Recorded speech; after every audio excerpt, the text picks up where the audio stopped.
जीवन में एक बार ऐसा दौर आया जब मैं बैंकरप्ट हो गया, दिवालिया हो गया। मेरी बनाई हुई कंपनी घाटे में चली गई, करोड़ों का कर्जा चढ़ गया, मेरा व्यक्तिगत बैंक बैलेंस जीरो यानी शून्य हो गया।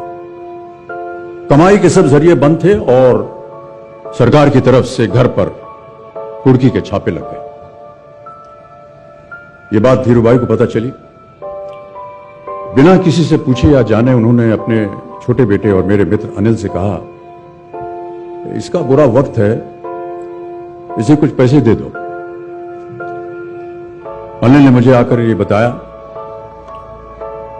देखो सज्जनों, जितना वो देना चाह रहे थे उससे मेरी सारी दुविधा और परेशानियां खत्म हो जाती। उनकी उदारता पर मैं भावुक हुआ, लेकिन मुझे लगा कि मैं उनकी उदारता को स्वीकार न कर पाऊंगा। ईश्वर की कृपा रही और कुछ संकट के दिनों के बाद समा बदला, काम मिलना शुरू हुआ और धीरे धीरे मैं अपने सारे कर्जे उतार पाया। एक शाम धीरूभाई के निवास स्थान से इवेंट पर एक दावत के अवसर पर मुझे भी आमंत्रित किया गया।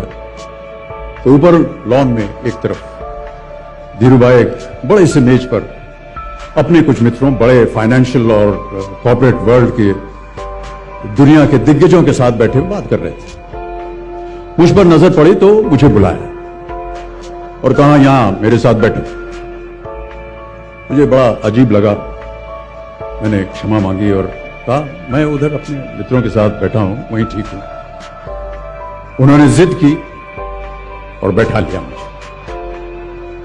फिर अपनी उस दिग्गजों की महफिल में उन्होंने कहा,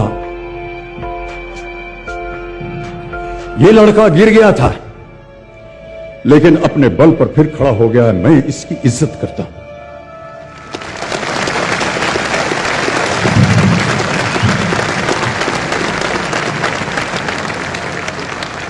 उनका ये व्यवहार और उनके वो शब्द मेरे लिए उस धनराशि से हजारों गुना ज्यादा मूल्यवान थे, जितना कि वे मुझे मेरी संकट से बाहर आने के लिए देने के लिए तैयार थे।